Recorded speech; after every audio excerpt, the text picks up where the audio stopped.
Stalingrad did not just destroy an army, it destroyed a belief. Before Stalingrad, German soldiers believed they would always be rescued, that orders led somewhere, that sacrifice had meaning. After Stalingrad, they learned the truth. An entire army was surrounded, promised salvation, then left to freeze, starve, and vanish. This is not just the story of a battle. It is the moment the German army realized it could be abandoned, and once that belief died, the war was already lost. When German forces advanced toward the city on the Volga in the summer of 1942, confidence still lived in their ranks. They had marched across Europe and deep into the Soviet Union, winning battles that seemed impossible only years before. The enemy had always retreated. Supply lines had always followed. When difficulties arose, reinforcements came. Stalingrad was supposed to be another step forward. Instead, it became a grave. The city itself was already shattered by air raids before most soldiers ever set foot inside it. Streets turned into fields of rubble. Factories burned. Homes collapsed into dust. What remained was not a city in the traditional sense, but a maze of broken walls, twisted metal, and ash. Every ruin became a battlefield. German soldiers quickly learned that this was not a war of movement, but of endurance. Fighting took place room by room, staircase by staircase. A single building might change hands multiple times in one day. At night, the sounds of battle never fully stopped. The city breathed violence. Across the Volga, Soviet reinforcements crossed under fire, knowing many would never reach the shore. Those who did were often handed rifles taken from fallen comrades. Survival depended less on strategy than on sheer will. By autumn, the German Sixth Army was deep inside the city, exhausted but convinced that victory was close. The belief remained that if they could just hold on a little longer, the enemy would break. And the trap closed. In November 1942, Soviet forces struck not at the city itself, but at the weaker flanks guarding it.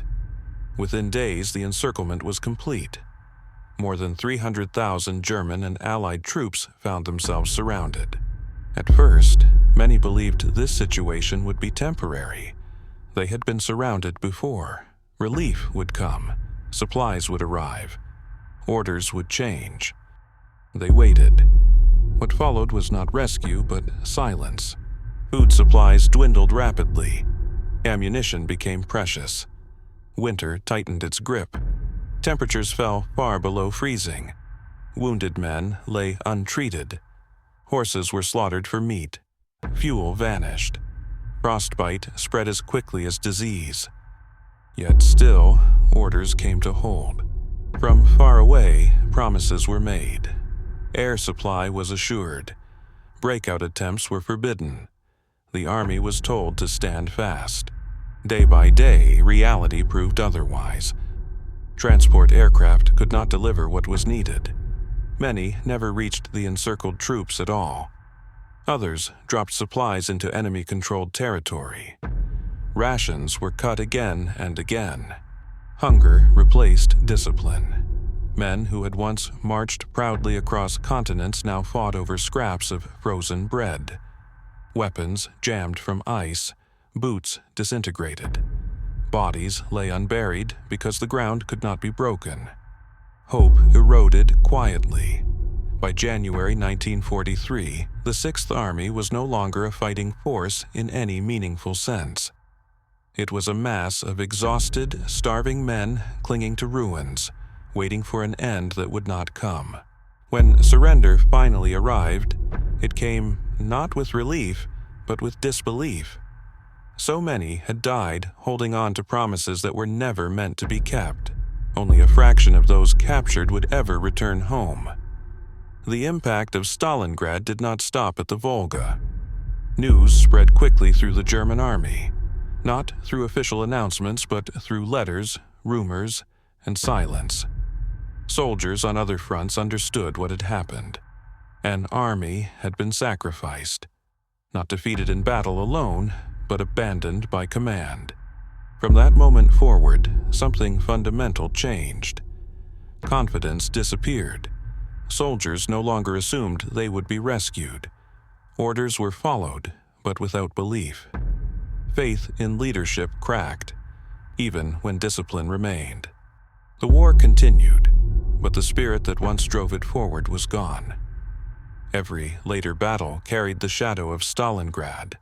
At Kursk, at Normandy, during the long retreats westward, German soldiers remembered the frozen ruins by the Volga.